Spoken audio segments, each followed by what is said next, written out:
Our Lady of Hope. Welcome to the Apparitions of the Virgin Mary. Today, we travel back to the darkest days of the Franco-Prussian War, a time when defeat after defeat had pushed France to the brink.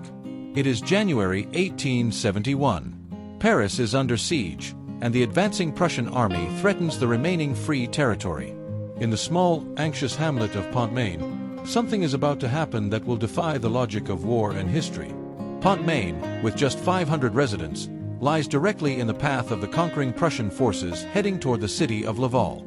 Inside a quiet barn, 10-year-old Joseph Barbadette and his older brother, 12-year-old Eugene, are helping their father, César. Their older brother is away fighting in the army.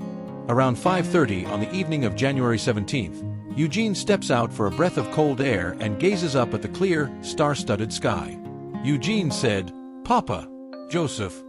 He sees a beautiful lady smiling at him from the sky.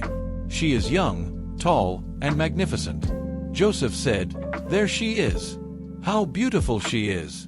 Eugene, Joseph, their father César, and a neighbor all gather, but the adults see nothing, only 3 stars forming a triangle. Even their mother, Victoire, cannot see the vision. Mother Victoire said, "It must be the cold, children. Come inside now." Sister Vitaline, the local schoolteacher, is called. She, too, is sightless to the vision, but she has an idea. Perhaps the lady is visible only to the innocent. Sister Vitaline calls for 2 young girls, 9-year-old Françoise Richer and 11-year-old Jean-Marie Lebos. Without any suggestion of what to look for, the girls look up and confirm the boy's account, describing the lady in exact detail. Françoise and Jean-Marie said in unison, "She's wearing a blue dress, covered in stars. And she has a beautiful gold crown." As word spreads, a crowd of anxious villagers gathers to pray the rosary. The children, fixed on the lady, see the stars on her garment multiply until it is almost entirely gold. Then, a banner unfurls beneath her feet. Slowly, golden letters form a message on the banner. The children read the words aloud, giving voice to the divine message for all the adults who could not see. Children in unison said, "But pray, my children.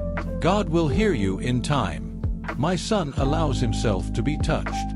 Filled with relief and joy, the crowd spontaneously breaks into the hymn, "Mother of Hope." The children squeal with delight as the lady joins their song, laughing and keeping time with the music using her hands. But the atmosphere soon shifts. As the villagers begin the hymn, "My Sweet Jesus," the lady's expression changes to one of profound sadness. In her hands, a red crucifix appears, bearing the figure of Christ and the words, "Jesus Christ," above it. Her beautiful eyes, filled with unutterable tenderness, mournfully contemplate the cross throughout the hymn.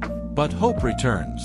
As the crowd begins, "Ave Maris Stella," the crucifix vanishes, and her smile returns, though softened by a touch of melancholy.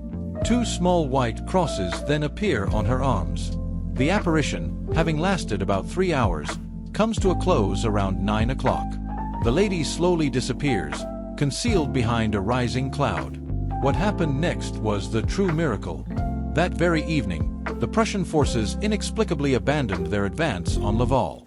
General von Schmidt, the Prussian commander, later remarked, "We cannot go farther. Yonder, in the direction of Brittany, there is an invisible Madonna barring the way." The war was practically over for this region.